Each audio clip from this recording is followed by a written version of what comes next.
Hoje são 2 de agosto, domingo, e no nosso devocional de hoje, dando seguimento ao que nós iniciamos ontem, de entender a religião, nós vamos trabalhar como subtema os desafios do crescimento.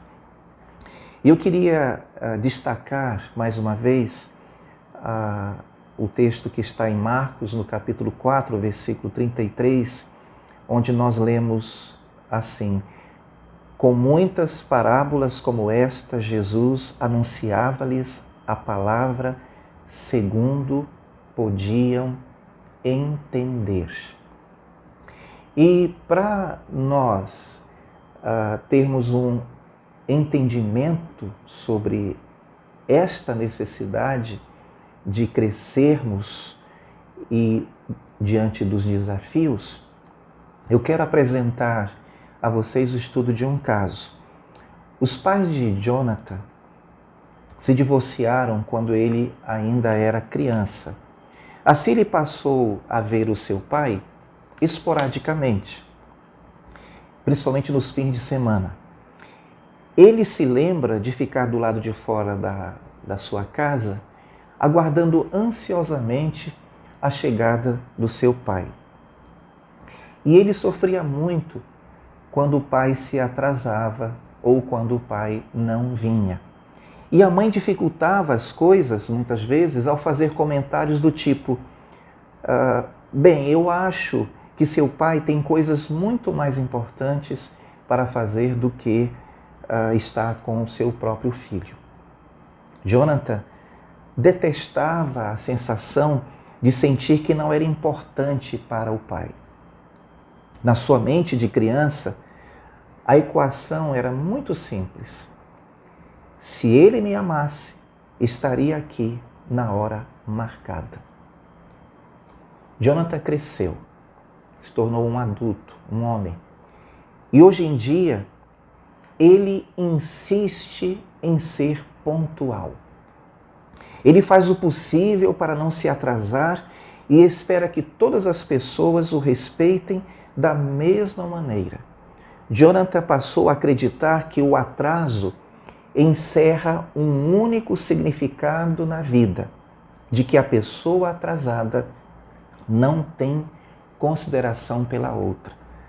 A exatidão de Jonathan com relação ao tempo estendeu-se para outras questões na sua vida.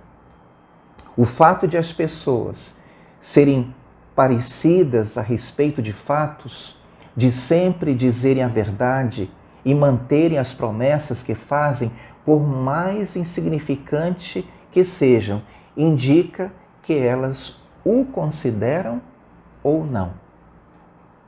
Jonathan já rompeu amizades devido a incidentes que envolveram qualquer falha nestas áreas. Ele exige precisão de seus amigos, porque esta é a única maneira que ele tem de saber se de fato eles dão valor para ele. Infelizmente, Jonathan não compreendeu que respeitar o tempo do outro, dizer a verdade e manter as promessas são apenas símbolos e não a prova do quanto nós valorizamos as outras pessoas. Existem muitas razões pelas quais nós podemos deixar de ser precisos com o nosso tempo, com nossas palavras ou ações. Devido aos problemas que ele sofreu na sua infância com relação à ausência do seu pai, Jonathan se tornou rígido nestas questões.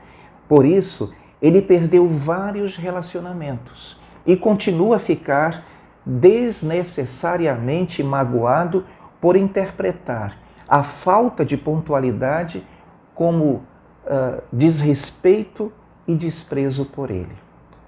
Ele coloca em atos concretos um significado que eles não têm necessariamente.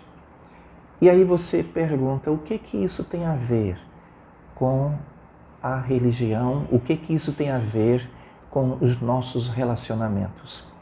é que Jesus sempre ensinava por parábolas para que as pessoas pudessem entender os significados dos seus ensinamentos. Fornecer às pessoas imagens concretas com as quais elas pudessem se identificar as ajudava a compreender princípios espirituais mais abstratos. Jesus era um exímio contador de histórias porque conhecia o poder do simbolismo na comunicação de ideias. O cristão está em constante crescimento, está em constante desenvolvimento.